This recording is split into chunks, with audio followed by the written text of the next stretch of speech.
اب بنیادی حق حکومت اور حق عامریت کس کا؟ اللہ کا۔ اللہ نے کہا جاؤ رسول کے پاس، ہم آگے کھڑے ہو گئے رسول کی خدمت میں، اور اب رسول نے جاتے وقت کہا انی تارک فیکم مستقلین کتاب اللہ و عترتی، جاؤ عترت کے پاس جاؤ۔ تو خدا نے بھیجا محمد کے پاس، محمد نے بھیجا عترت کے پاس، ہم عترت کے پاس آگے کھڑے ہو گئے۔ اور جب عترت کا 12واں غیبت میں جانے لگا تو یہ کہہ کے گیا امل حوادث الواقعہ فرجعوا الی روات احادیثنا، اب مستقبل میں آنے والے جتنے بھی مسائل ہیں ان کا حل ہمارے راویان حدیث سے لینا۔ تو ہم مجتہدین کے بعد آگے کھڑے ہو گئے، تو مجتہد سے خدا تک ہمارا سلسلہ براہ راست ہے۔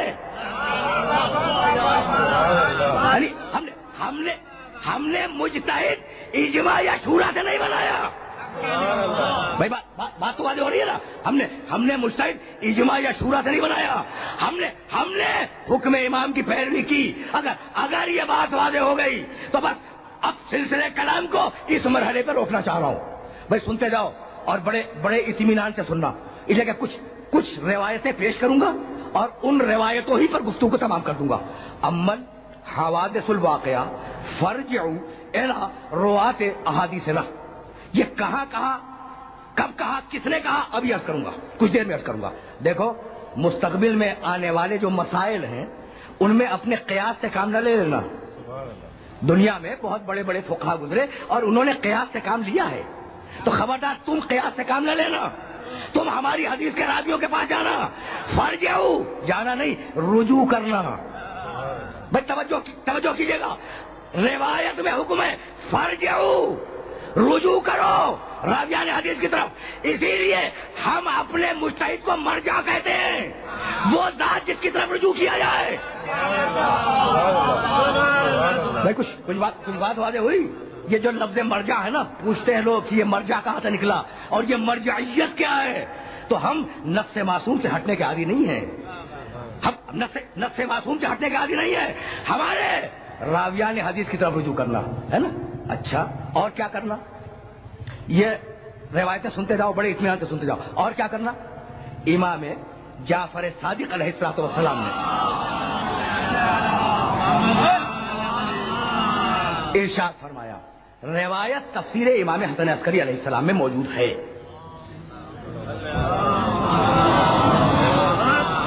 طویل روایت ہے، بڑی لمبی روایت ہے، اور میں تو فقط ایک سطر اس روایت کی عرض کروں گا۔ اما من کان من فقہائنا صائنا لنفسہ حافظا لدینہ مخالفا لہواہ مطیعا لامر مولاہ فللعوام ان یقلدوہ۔ مرجع کا لفظ ہم نے نہیں بنایا، امام نے دیا فرجعوا، ہم نے کہا مرجع، ذہن میں رہے، اور اب میں تقلید کے لفظ پہ آ گیا۔ اما من کان من فقہائنا، امام کہہ رہے ہیں، چھٹے امام کہہ رہے ہیں ہمارے فقہا میں سے جو صائنا لنفسہ ہی ہو، اپنے نفس کی حفاظت کرنے والا ہو، حافظا لدینہ ہی ہو، اپنے دین کی حفاظت کی کوشش کرتا ہو اور محفوظ رکھتا ہو، مخالفا لہوا ہو، اپنی خواہش نفس کی مخالفت کرتا ہو، مطیعا لامر مولا، اور اپنے مولا کے امر کی اطاعت کرتا ہو، فللعوام ان یقلدوہ، تو عوام کو چاہیے کہ اس کی تقلید کریں۔ تو مرجع کا لفظ بھی امام نے دیا، تقلید کا لفظ بھی امام نے دیا۔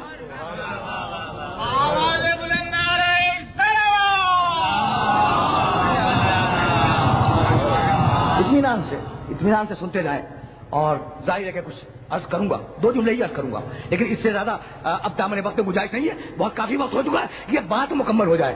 اما من کان من فقہائنا صائنا لنفسہ حافظا لدینہ مخالفا لہوا مطیعا لامر مولا۔ پہلی کوالٹی کیا ہے مجتہد کی؟ نفس کی حفاظت کرتا ہو، نفس کو بچاتا ہو گناہوں سے، پہلی کوالٹی۔ دوسری کوالٹی کیا ہے؟ حافظا لدینہ، دین کی حفاظت کرتا ہو۔ تیسری کوالٹی کیا ہے؟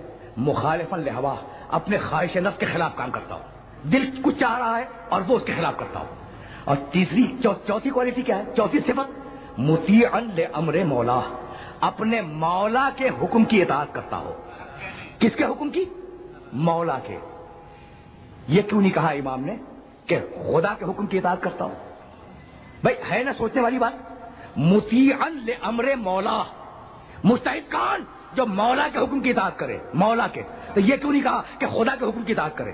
تو سنو، اگر خدا کو رسول کہہ دو کفر ہے، اگر رسول کو خدا کہہ دو کفر ہے، اگر خدا کو امام کہہ دو کفر ہے، اگر علی کو خدا کہہ دو کفر ہے. لیکن ہر ایک کا عہدہ الگ ہے یا نہیں؟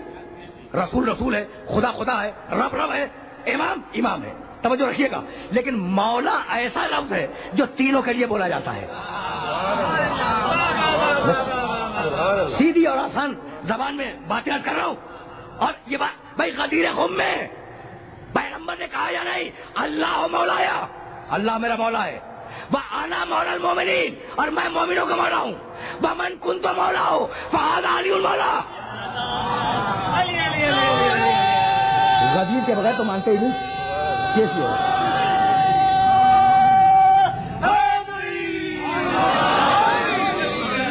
ہے نا؟ تو اب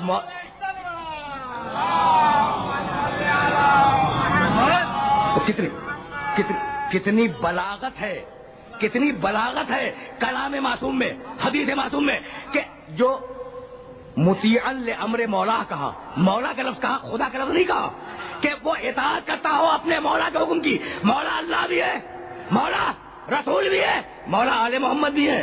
تو تینوں میں سے کسی ایک کی اطاعت سے باہر نہ ہو.